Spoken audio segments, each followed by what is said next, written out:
جنگ بدر سے شروع ہو کر پھر غزوہ احد ہے، پھر احزاب ہے، اس طریقے سے اور جنگیں ہیں، فتح مکہ ہے سن 8 میں۔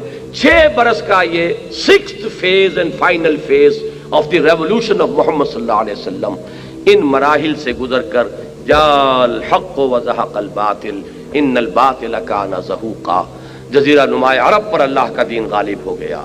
اچھی طرح سمجھ لیجئے یہ ہے اسوہ محمدی صلی اللہ علیہ وسلم۔ یقیناً مسواک کرنا یہ بھی سنت ہے رسول کی۔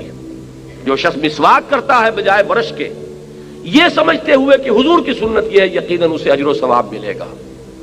جو شخص مسجد سے نکلتے ہوئے بایاں پاؤں پہلے آگے رکھے اور مسجد میں داخل ہوتے ہوئے دایاں پاؤں پہلے داخل کرے، یقیناً سنت رسول سمجھتے ہوئے اسے بھی بہت اجر و ثواب ملے گا۔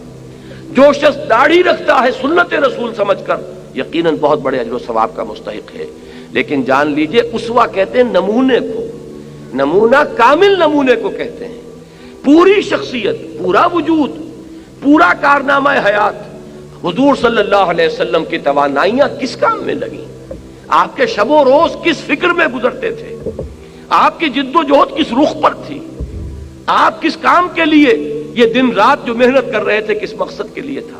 یہ ہے اصل شے کہ بحیثیت کل جب آپ رکھیں گے سیرت محمدی کو، اگر آپ صلی اللہ علیہ وسلم کوئی ایک گوشہ لیں گے، کوئی ایک پہلو لیں گے، وہ بھی مبارک ہے، لیکن یہ ہے کہ بحیثیت کل